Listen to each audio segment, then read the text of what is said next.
Welcome back to Forbidden Knowledge News. I'm your host, Chris Matthew. Tonight I want to welcome back to the show Etienne de la Boetie, author of the book Understanding Our Slavery and founder of the Art of Liberty Foundation, which exposes the illegitimacy and criminality of government and the hidden curriculum of organized crime's mandatory government schools, scouting programs, and police and military training. Etienne, how you doing tonight? Fantastic, Chris, man. Good to be with you again. Yeah, thanks so much for coming back on. You're doing a great job with your foundation, trying to get people to wake up to this, the criminality of government. And something else you're doing that most people in the truth movement aren't is trying to get people to physically do something, get up from behind their computer screens and physically try and make a change. And you have an event upcoming that is supposed to do specifically that. So why don't you tell us a little bit about that? Yeah, so just to kind of remind everybody that saw the last time that I did the show, I just got done from Anarchadelphia, and in my speech at Anarchadelphia, I told the story of the biggest secret of the Secret Service and the story of how the underreported story of how the veterans marched on Washington in 2013 after they were shut out of their monuments and memorials because the country had hit the budget ceiling. And for anybody that's kind of paying attention, the budget ceiling is a little bit like the Social Security lockbox or the Bill of Rights. They're, things that the government can just kind of ignore anytime that it wants to ignore them. And back in 2013, when they hit the budget ceiling, they were trying to pretend like the government was going out of business. And because they'd hit the budget ceiling and blew past it dozens and dozens and dozens of times since 1917, everybody was ignoring them, and so they decided to make it hurt, and they did a bunch of dumb things like turn off the panda cam as if their internet service provider had cut them off or something like that. But the main thing they did is they spent money that they didn't have to erect these barricades around the monuments and kick the veterans out. And the veterans don't play that, and they very quickly came to Washington, D.C. in force, and they had something called the Million Vet March to the Monuments. They had a rally at the World War II monument, and then after the rally, they just tore down these barricades, and they carried them about a half a mile through the streets of D.C., and began slamming them onto the White House, just making piles on the White House lawn. Fuck you, boom. Fuck you, boom. Fuck you, boom. They had the Secret Service up against the gates, and they had them in some cases crying. There were some female Secret Service agents. This is the uniform Secret Service, not the kind of the protective detail. They had them crying against the fence. They were, just absolutely insulting them, calling them traitor. I've got some video of it in the speech. The speech is called "The Biggest Secret of the Secret Service." They know it's organized crime. A couple days ago, Google was not indexing that, so you got to go to understandingourslavery.com, go to the video section, or go to the news section to be able to see the video of the speech. And in the video of the speech, you can actually see the veterans where they've got the Secret Service up against the wall. They're physically pushing, physically putting hands on the Secret Service, pushing them up against the wall. They're yelling at them. They're just, just like letting them have it. You can actually see, video of them slamming the barricades into piles on the lawn. But while all this was going on, I told the story that I had taken my 60-foot sign that says "Government and Media Run by Organized Crime," and I'd taken my two sons, who at the time were 9 and 11, and we'd put up the sign on the Washington, the fence around the Washington Monument. Eventually, a park policeman came, made us take it down, and so then we go and kind of join the last end of the rally, and we're at the front end of the group that makes it to the the White House first. But before we did that, they had tried to, because it's all a control perception program. It's the government and the media kind of working together to tailor different messages. And so they were messaging the right and Republicans with Sarah Palin and Ted Cruz to make it look like a Tea Party event and to kind of reinforce the statism and the religiosity of the flag and everything with the veterans. At the same time they're doing that, they've got this clown dressed up as a redneck holding a Confederate flag in one hand and a Marine Corps flag in the other.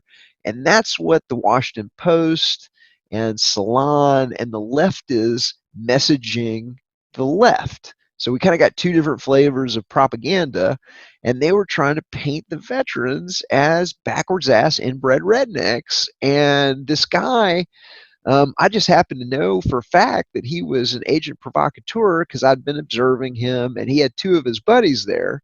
And so I'd watched, them as kind of like a group of three for a bit. And then when it came time where all the veterans are now, we're going to go march to the memorials, his two buddies go, all right, we're going to go to the White House. He's like, all right, we're going to the White House. We're going to the White House. Come on. And the two guys try to pull the crowd in the wrong direction.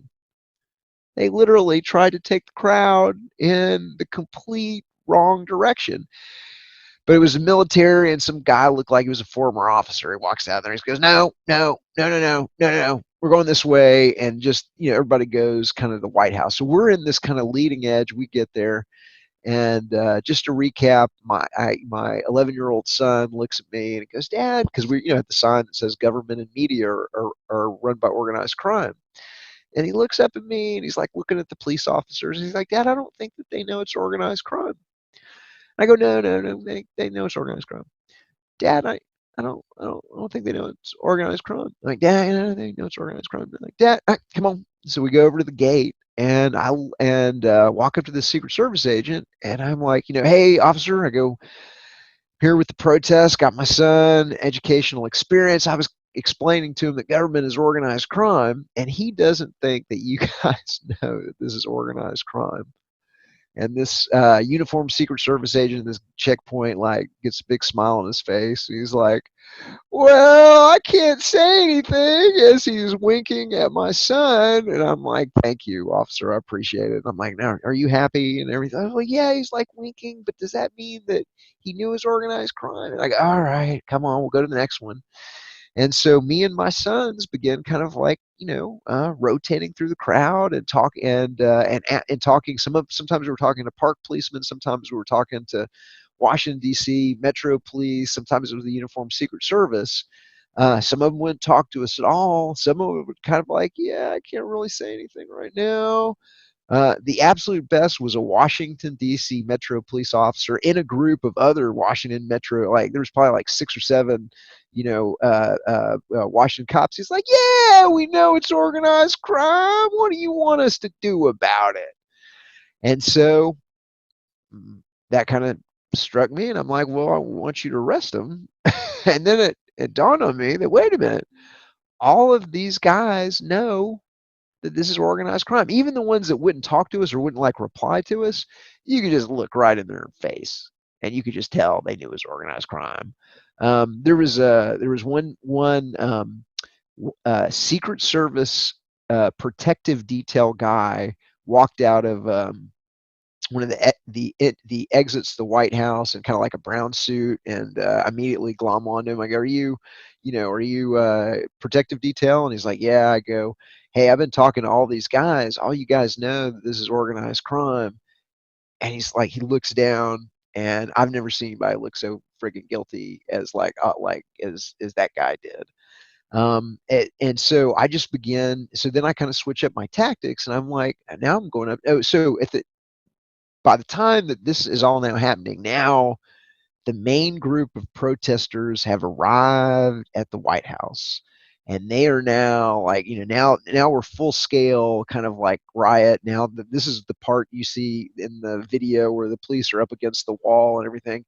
So there is a full scale riot on, and the Secret Service and the park police are legitimately freaking out and are scared about what is going on around them. They've never encountered this kind of hostility and this kind of pushback. They're being called names. They're being called, traitor. They're being called scum. They're being, made fun of.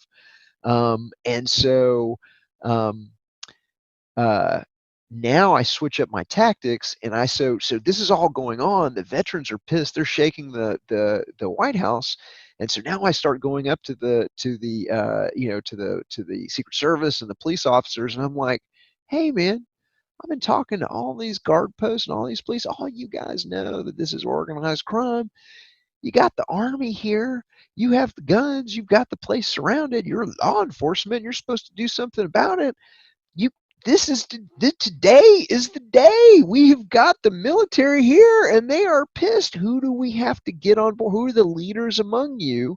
I kept asking, like, who are the leaders, and he's like, well, that's my boss over there. That's the incident commander. And I go over to the incident commander, and I'm, same spiel, like, hey, this is, all you guys know, this is organized crime.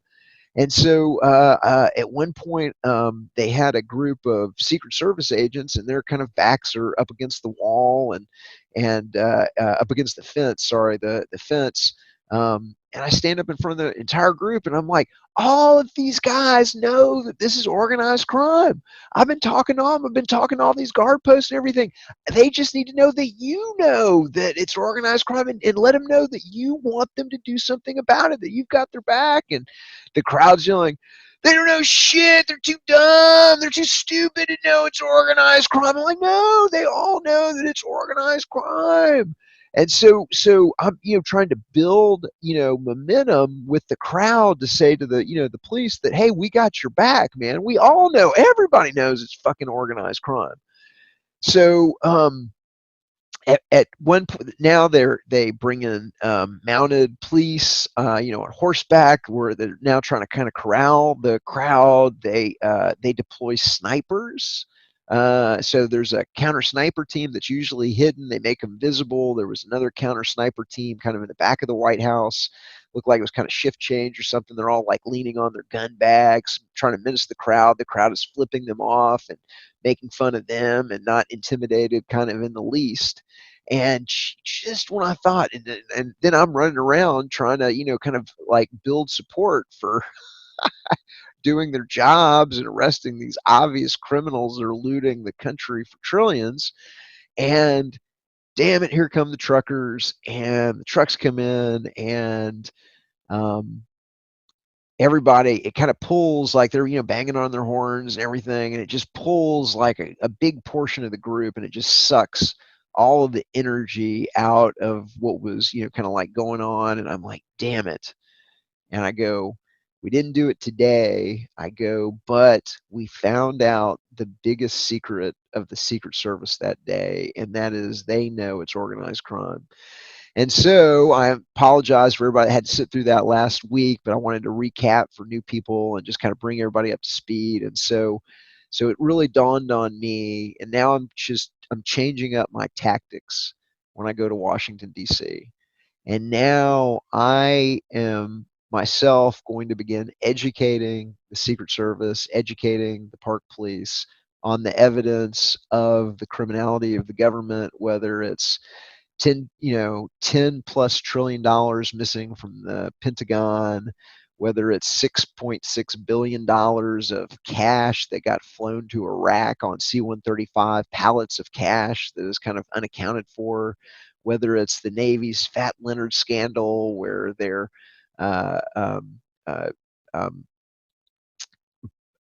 bribing naval officers to use, to use certain companies over other companies with hookers and drugs, where you've got literally, multiple admirals caught up in this, naval, academy graduates, things like that. The corruption is widespread. The corruption systemic. They've stolen Social Security and left a file cabinet full of IOUs in West Virginia. It goes on. And so now the criminality is kind of coming out. And the other thing that's coming out is this control perception program with the media. So now we've got whistleblowers at Google through Project Veritas. We've got whistleblowers at Twitter with, through Project Veritas. Facebook is now openly censoring, and so now it's kind of becoming clear, even to kind of, normies, that something is kind of afoot. And so I've never seen the country really, kind of ripe for kind of doing something about this, as it's becoming kind of clear that it's the government and the media, just like I point out in Understanding Our Slavery, it's the government and the media working together, and that system is now being exposed. So what I'm kind of proposing is that we kind of shift tactics, and when you go to Washington D.C., go to the White House, put what I just said to the test. Go up to the Uniformed Secret Service, look them in the eye, and ask them if they know that this is organized crime. See what they say back. Look them in the eye, and you will very, very quickly come to that you realize that they understand this, and then tell them that you support them in doing something about it. And so what I'm proposing is something that I call Citizens Arrest 2020. And so this Saturday on Sunday is October 13th, and it is the 6th anniversary of the Veterans March to the Memorials. And I think it is a really momentous event and occasion, because it's really the first time in a very, very long time that anybody's told the government no in such a kind of decisive and vocal way. And so I'm going to kick this off 1-year campaign where I'm going to go back, or encourage other people to go back on or around the 13th for a year. And over time, we're going to build momentum for it. And I'll have a website eventually, and we're going to begin chronicling the evidence that this is intergenerational organized crime, using government not to protect life and liberty, but literally as a technique to rob and enslave. So it was never designed to protect life or liberty. It was always designed to be able to get a ruling class established with the ability to steal money from people and redistribute it right into the the pockets of organized crime. And now I think it's so blatant, and it's so open, whether it's Solyndra, or whether it's, $500 million websites that don't work, run by the, Princeton classmate of Michelle Obama. People are seeing the cronyism, they're seeing the criminality. And I think that if we can expose the part of the media on it, the media, that, hey, this is, it's not just that they're lying to you, it's that every single channel is telling you that the system is legitimate, and that you owe these people money, because some people get tricked in a rigged election process, that now, we get to take half your income in overt taxes, covert taxes, and inflation. Once you expose the illegitimacy of it, and really once you expose there's a man behind the curtain in the media, and this is a small handful of companies on the old media side, 6 companies running hundreds and hundreds of subsidiaries to give you the illusion of choice. And on the new media side, it's about 24 companies that have been funded to dominate search, social media, meetups, discuss the content engine, Wikipedia, Reddit, all the top platforms where everything is free, except it's not free, because once you're on the platform, you're subject to their algorithmic manipulation. Once people realize there's a man behind that curtain, it's very hard to trick somebody once you know how the magician does the trick. And so the revolution's only going in one direction. We want to stoke it up. And so we're starting on the 13th of this month. We're going to meet at the World War II Memorial at noon, and then we're going to retrace the march to the White House. We're going to go to the White House, and we're going to begin the process of talking to the Secret Service, and begin socializing with them that we know that you guys know this is organized crime. We're behind you. we've got the evidence to back up and support the, to give you the evidence that you need to make the case that this is organized crime. And we're proposing that on the 7th anniversary, so October 13th, 2020, that we all come back to the White House and we support the Secret Service in effecting an arrest of whoever's there. And this is we're not advocating violence.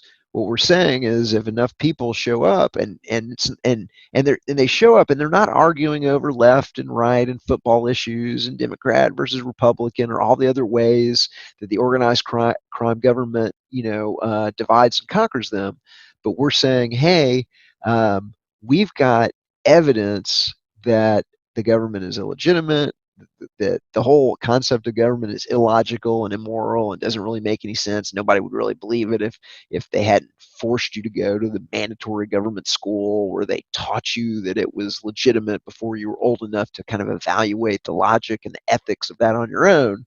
But we're making a principled argument. We're backing it up with evidence, and we want you to do something about it. And if everything goes wide, the doors of the White House swing open and we all arrest them together. And if the Secret Service, Uniformed Secret Service and Protective Detail don't participate, then maybe we arrest them too.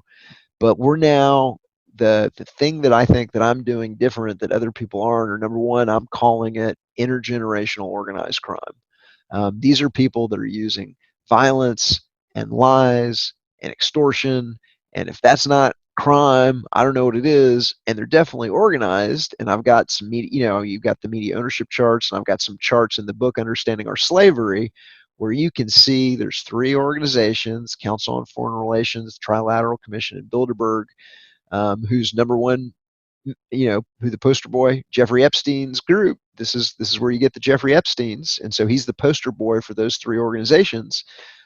Those are the ones that have organized themselves and gotten their membership into all the key editorships, publisherships, reporterships. And so we're trying to figure out what to do about the media at the same time, but nobody else is calling it organized crime. And I think that's the thing that exposes it, and that's the thing that gets people out of the fake left-right paradigm is nobody knows what a globalist is. Nobody knows what an elitist is. Deep state. These are all purposefully unhelpful, purposefully undescriptive terms that the police can't do anything about. The police can't do anything about deep state. The police can't do anything about globalists, elitists. But the police can and are expected to do something about organized crime. So we want to make that case to them. We want to show them how the trick was done, because I got to tell you, man, if you're wearing the uniform and you're wearing the badge, that kind of means you done been chumped. And so we want to help these guys out of Plato's cave and teach them how the trick is done, because they're visibly announcing to the world that they have fallen for it and don't understand what's going on. So we want to help them. Yeah, you're absolutely right. And it's so encouraging to see people waking up to this. Like, people that I never thought would be coming around are actually realizing some of the things that's wrong with our government right now, some of the things that's wrong with the media. Like even my parents, for example, I never thought that I'd see my dad saying some of the things he's been saying lately. It's just amazing. But to actually get people to get up and do something about it is the hardest part. And that's what's so cool about what you're doing. You're actually getting people to get up and, physically think about this and, get in their face and bring these issues, to their attention. Yeah, and it's fun to resist. So then, like the other thing I try and do is I try and make it fun to resist. So we'll go do that for a couple hours, and then we're going to a place called Spin in DC, which is like a ping pong place. We'll go have ping pong and beer, and it's fun to spend time with people that are also awake to what is really going on in the world. And once you get out and you flex that activist muscle, you're like, oh wow, it's fun and it makes you feel good. And if I wasn't doing that, I'd be watching some propaganda TV show or something like that. And so we're trying to, unplug people from the matrix, get them out, get them flexing that activist muscle. Because at the end of the day, Chris, I got to tell you, and this is what I tell my sons: the difference between being enslaved and being a slave is, are you resisting? And there were two kinds of slaves in pre-Civil War chattel slavery.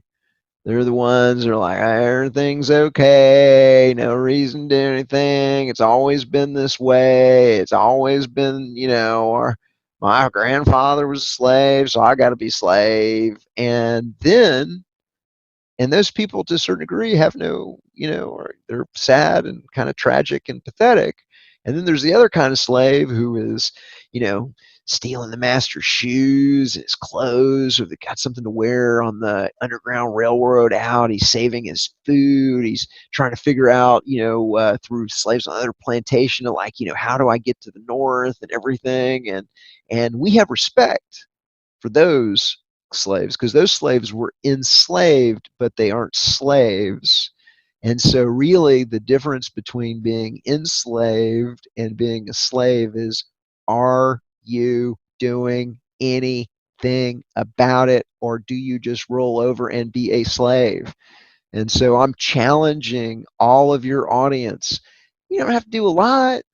Shift 5% of your time. I call it five. And in understanding our slavery, I've got a couple of pages.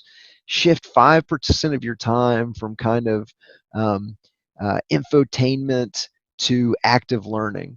Study an issue, binge books, do something. Get together get 5 friends and get together and talk about real issues and talk about what's going on. Have a study group, um, have a salon, get together five times a year with other people and actually go out and do something productive to help free yourself or educate yourself or help others or help your community. I'm a voluntarist. We don't believe in government. We don't believe it's legitimate. We don't believe it's necessary. We don't believe it's desirable. And so everything the government does is going to have to be done by private groups, private charities, private individuals. And so start flexing that muscle now. One of my favorite things to do with my sons is we go and once a year, stock up a food bank and literally throw up tons of food. And it just takes less than a quarter of a day. But I mean, you feel so freaking amazing about yourself when you're helping others, and I want other people to know how good that feels. And so we're encouraging just 5% of your time. Just switch 5% of your time, and if everybody switched 5% of your time, and if everybody just woke up 5 people, this thing would be over, pretty darn quick. Now, for those listening that are just waking up to some of this stuff, they still somewhat trust our government. They're on the fence about everything that you're saying. And you want to prove to them that our government is organized crime. You want them to do some research on their own. What are some of the best points that you can get them, the direction that you can point them to do some research on their own that tells them, yes, the government is definitely illegitimate organized crime? So your audience is probably a fairly sophisticated audience, because they're looking for the forbidden knowledge and that's been occulted. Occulted just means hidden. And so the first thing you got to understand is that all of us have been the victims of what I call kind of like a control of perception program. And it goes back to the founding of the country. It's the government and the media working together.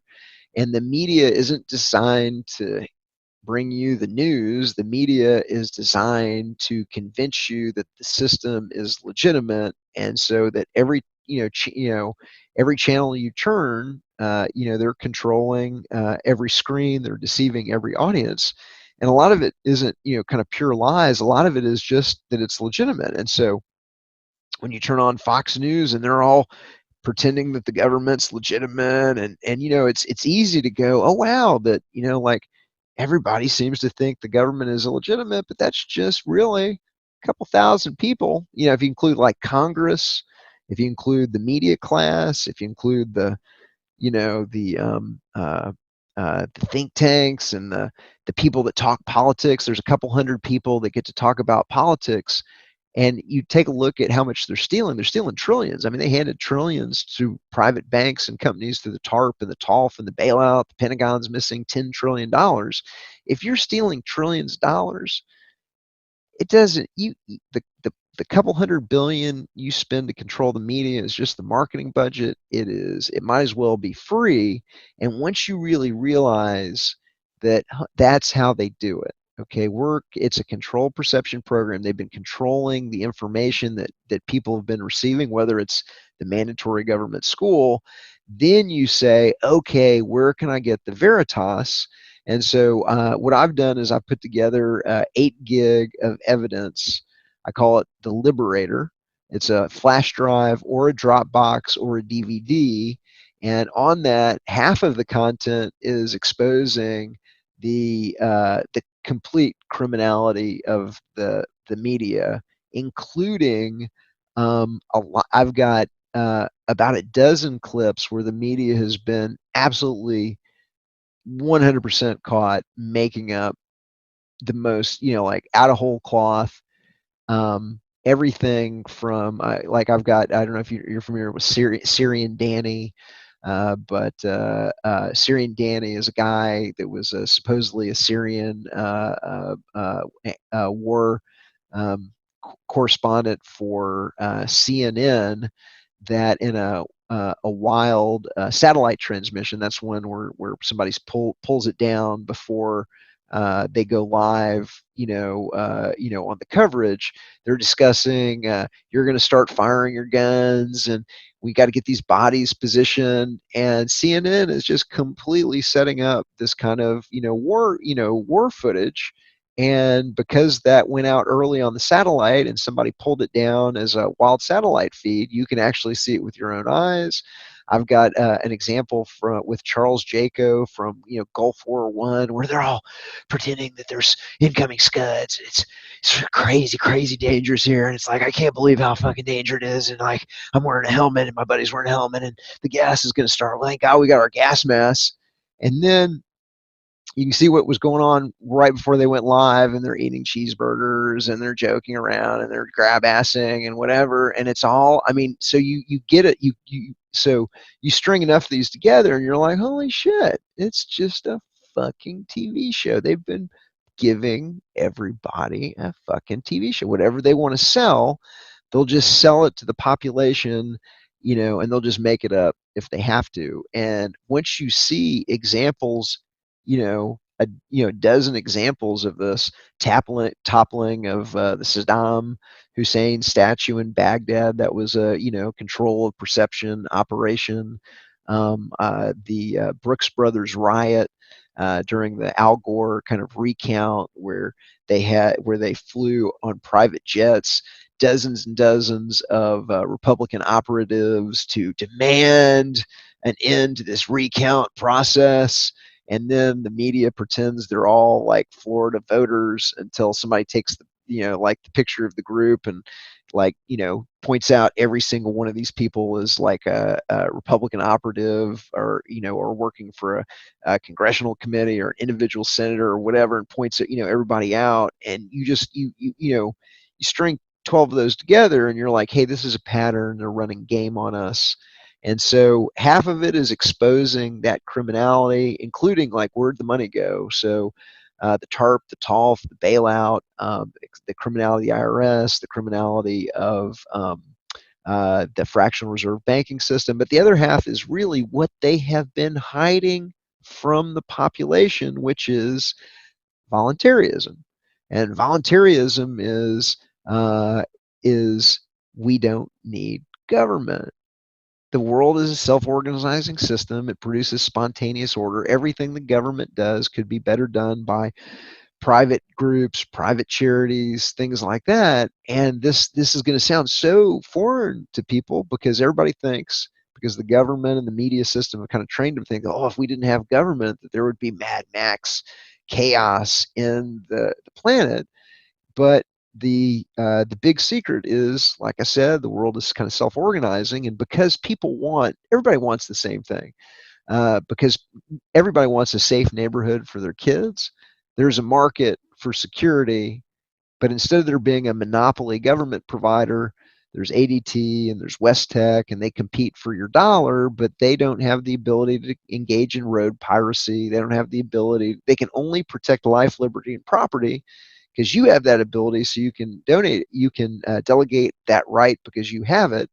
There wouldn't be mandatory courts. You would be different, arbitration options would be available to you. And if one arbitration company develops a reputation for, putting their thumb on the scale of justice, well, then the market responds, and people will no longer do business with that arbitration company, versus you're stuck with the criminal government court, with their creepy vaccine court, and their absolutely unfair family courts. And so instead of having this monopoly provider that nobody likes, there would be a competing market. And instead of taking your charity dollars and then the government losing 60% of that through bureaucracy and waste and misallocation, unintended consequences, because some of their programs have lots of like unintended consequences, that can go to a regular charity that's going to be 2 to 3 times more effective. So you're going to get more bang for your charity money. You're going to spend it yourself, which means you're going to direct it to where it is needed most in your community, and you're going to be watching how you spend that money. And if the head of the charity is driving a Rolls Royce, then maybe I'm going to give it to a different charity next year. And so you're going to have that kind of control. The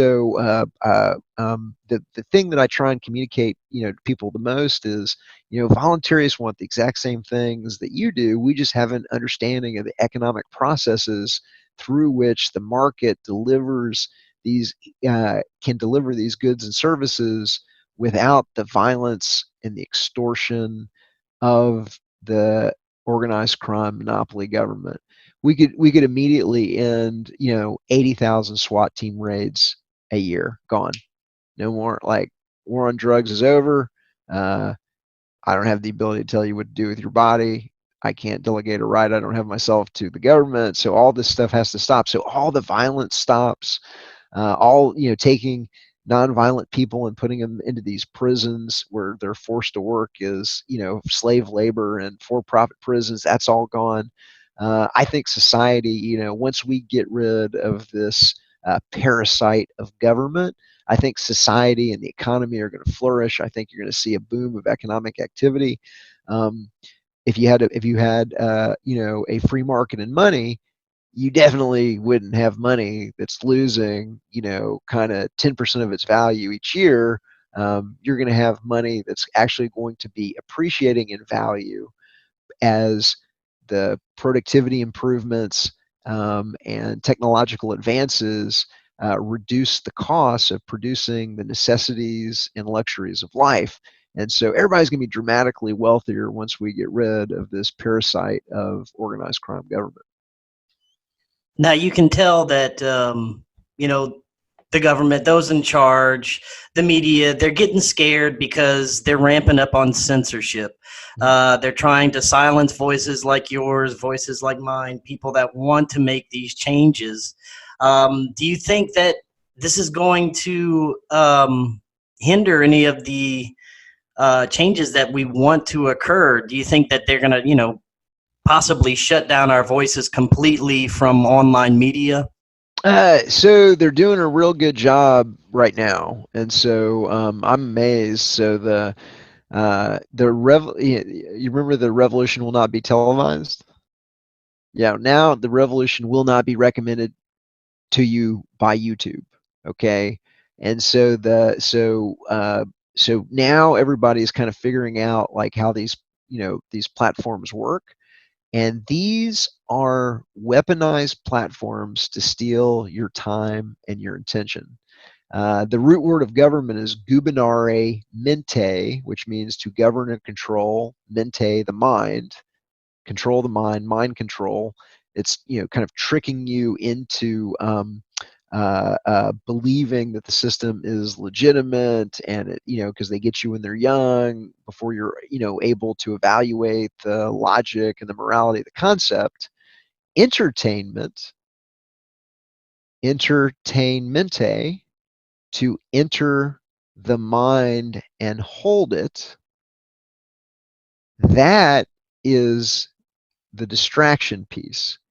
So we're going to have a weaponized platform like YouTube where we can, on the right-hand side, use our knowledge of the things that we know you're interested in from years and years and years of your click history and whatever, to put things in front of you that are going to distract you away from how you're being robbed, raped, and controlled.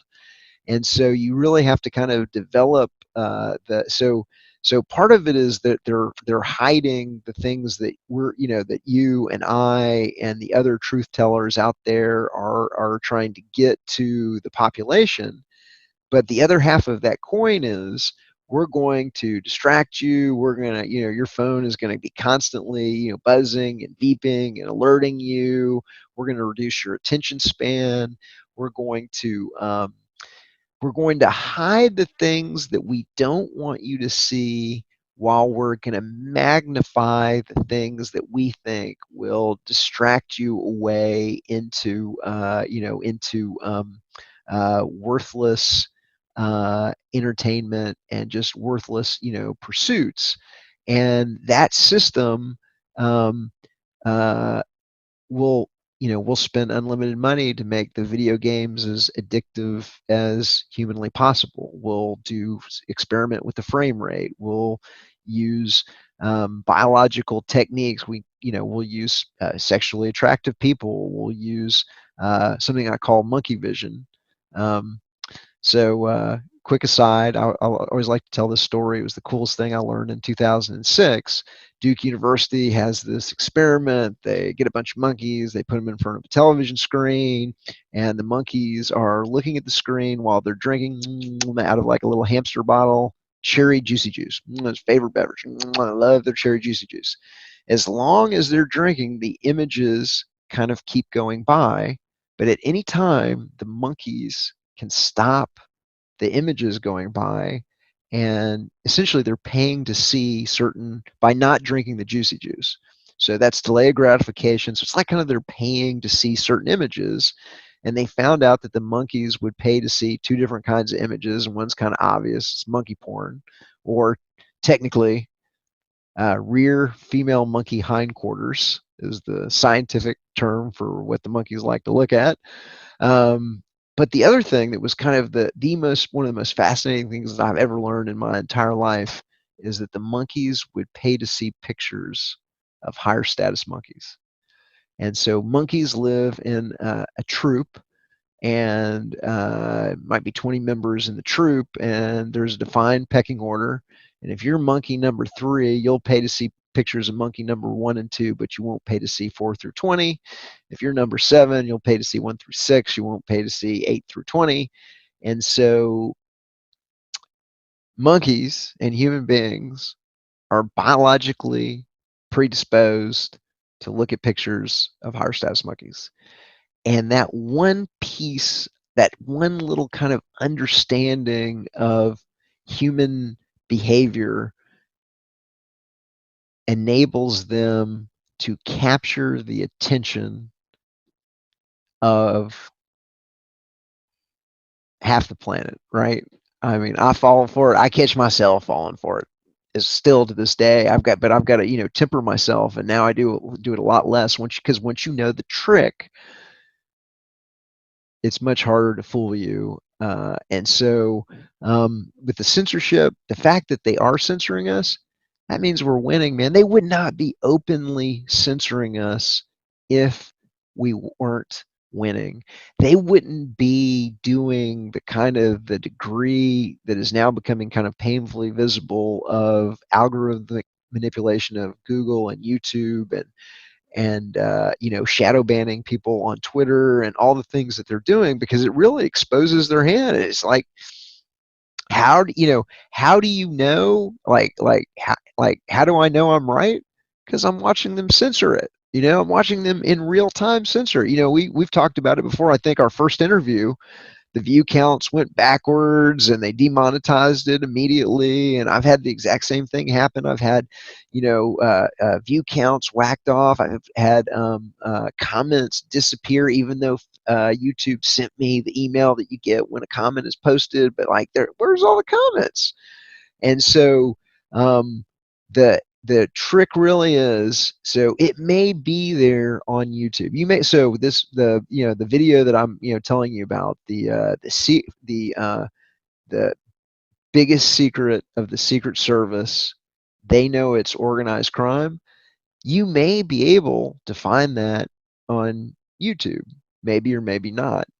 But the only way anybody else is, but the only way you're going to find out about it is because Chris and myself just told you about it. If you want somebody else to see it, it's not going to be recommended for them. Something that's going to waste their time is going to be recommended for them. So if you want somebody to see something, you have to send them that link. And that's just a little, you know, muscle to flex. Go find the video, send it to 5 people, and there, you've done your activism for the day. But just because it's on YouTube, don't think other people are going to see it. To the contrary, they're going to suppress it down and make sure that nobody sees it, and they're going to be tempting them with whatever they know they're predisposed to click on based on their previous viewing habits. Another thing that I'd love to see people start to wake up to is the illusion of choice. From everything as big as Democrat to Republican to as small as Coke versus Pepsi, it goes across the board. You know, from companies to media to our leaders. That's, you know, I think one of the biggest points that, you know, you could make to people is that it's all an illusion. It's all illusion, and it's, you know, to your point, it's the company store. You know, Coke versus Pepsi. So the banks at the top of the food chain is the banks who have given themselves the ability to create money out of thin air uh, by engaging in something called fractional reserve banking, where when you go to a bank to get a loan, that's not depositor money they're lending you. They just go, bring, and it's there, and it's there. And that ability to create money, number one, how come those guys get to create money? I got a private business. I don't get to create money. You have a private little publishing business. Do you get to create money? So in addition to it being completely unfair to give some guys the ability to create money over others, um, it's inflationary. It's stealing the value out of everybody else's money. This is why prices are going up. When absent the organized crime banking system, if we had hard money, inflation-proof money, prices would be going down as productivity improvements and technology advances reduce the costs of producing the goods, the luxuries and necessities of life. And so we're being robbed, man. They're stealing our money. And that system has allowed them to buy up the world. So now you've got about 147 companies control 40% of global wealth. And what they're doing is they're leaving 2 to 3 winners. They're financing them to be a predatory force within their own industries, buy up all their competition. So now, to your point, Chris, you've got Coke or Pepsi. You've got Lowe's or Home Depot. You've got Walmart or Target. You've got Office Depot and Staples. You've got Republican, and Democrat. You've got Dick's Sporting Goods and Sports Authority. You got, I could go on and on and on. Verizon or AT&T. You got, occasionally there's a third one, right? But for the most part, we now have kind of this, go buy any, kind of chain retail, the shopping plaza I'm talking about, the one that has all the same logos, and then you go to the next town over, and here's the exact same shopping platform with all the same logos. This is the company store, and they're using that weaponized system as one of many, many techniques to impoverish, to run the moms and pops out of business. It's hard to compete when when you've got to provide health care for your employees, but McDonald's gets a waiver. How does the mom and pop burger stand compete when McDonald's has a waiver, an Obamacare waiver, and they don't? And so this is them making sure that there's no private wealth to be able to challenge them.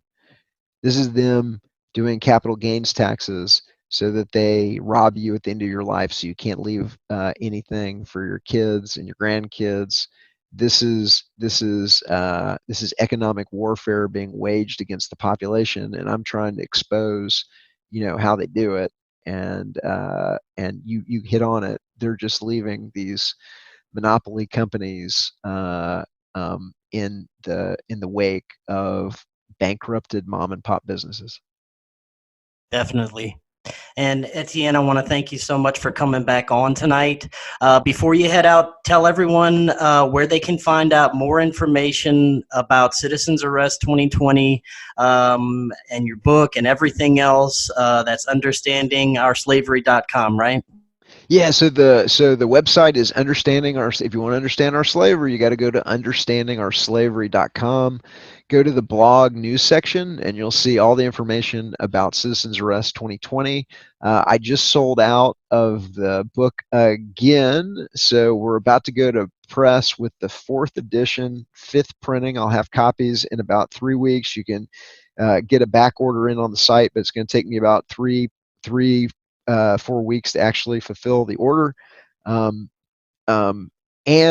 the book keeps selling out faster and faster and faster. So word is getting out. You can download a PDF version of the book for free when you download a Liberator at the site. So if you go to Understanding Our Slavery and go to the Liberator page, you'll get to see everything that's on there. And there's actually 2 Liberators. There's one Liberator that has kind of evidence of government criminality and the best of kind of voluntarism and what they've been hiding, voluntarism, libertarianism, and, what they've been hiding, the alternative. But I've got another one that exposes the false flags for the false flag terrorism and these hoax shooting events for gun control.